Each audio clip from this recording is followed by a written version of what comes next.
Assalamualaikum warahmatullahi wabarakatuh. Nama saya Rukunia Rahmatuti. Saya mahasiswi Pendidikan Seni Rupa Overik A.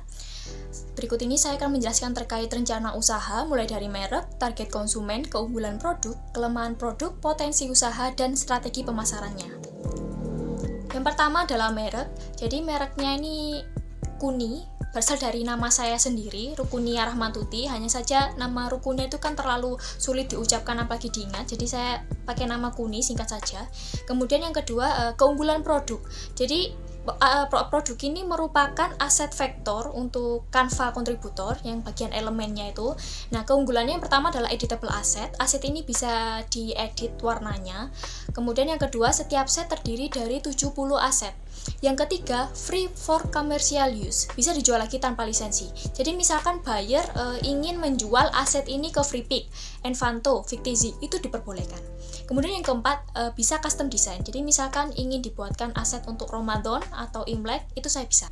Namun, produk ini memiliki kelemahan, antara lain banyak kompetitor yang menawarkan desain yang serupa. Contohnya begitu. Jadi sama-sama bikin Halloween.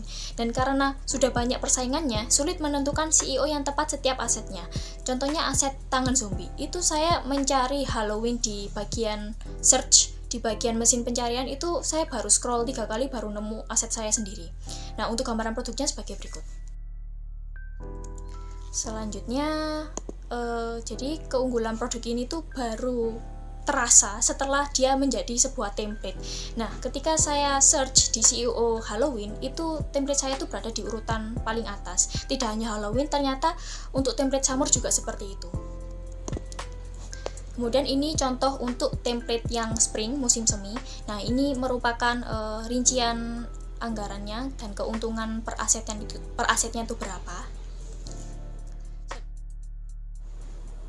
Kemudian selanjutnya persona buyer. Siapa yang akan membeli produk ini? Jadi target utamanya adalah Canva kontributor. Selain itu owner perusahaan, studio desain maupun desainer grafis. Jadi kenapa Canva kontributor? Nah, karena sekarang itu Canva kontributor sudah ditutup untuk Indonesia karena banyaknya yang mendaftar. Sekarang bebannya ada pada Canva akun yang sudah terdaftar itu. Jadi kalau misalkan dia delay dalam mengupload aset, nah itu bisa mempengaruhi level akunnya, sehingga perlu orang-orang yang bisa menghandle ataupun membuat aset-aset vektor untuk akun mereka. Selanjutnya adalah strategi pemasaran. Jadi strategi pemasaran yang akan saya gunakan adalah B2C, business to customer. Jadi saya mengirim portofolio langsung ke klien melalui email. Yang kedua, upload portofolio ke situs Behance. Jadi menata portofolio terbaik yang saya punya, yang potensial untuk menarik klien di situs Behance. Jadi situs Behance itu untuk memamerkan porto-porto atau karya-karya yang terbaik gitu ya. Kemudian selanjutnya adalah upload karya ke media sosial. Contohnya Facebook. Jadi selain menata postingan di Behance juga bergabung dalam komunitas desainer di Facebook. Terakhir adalah Pinterest. Jadi ternyata Pinterest ini tidak hanya untuk mencari referensi, ternyata juga bisa untuk pemasaran. Jadi setelah aset itu dibuat, dibikin satu set, lalu diupload di Pinterest, lalu itu ditautkan dengan Canva. Kemudian yang terakhir, potensi usaha ini dalam jangka panjang itu seperti apa? Jadi saya melakukan riset dan menemukan data berikut ini pengguna Canva dalam 5 tahun terakhir. Pada tahun 2019 itu ada 30 juta pengguna, dan tahun 2023 ada 135 juta pengguna di seluruh dunia. Kemudian saya mencari tahu lebih dalam dan menemukan data bahwa di tahun 2024 itu totalnya mencapai 170 juta pengguna di seluruh dunia. Dan ini dibuktikan oleh grafik yang semakin menaik.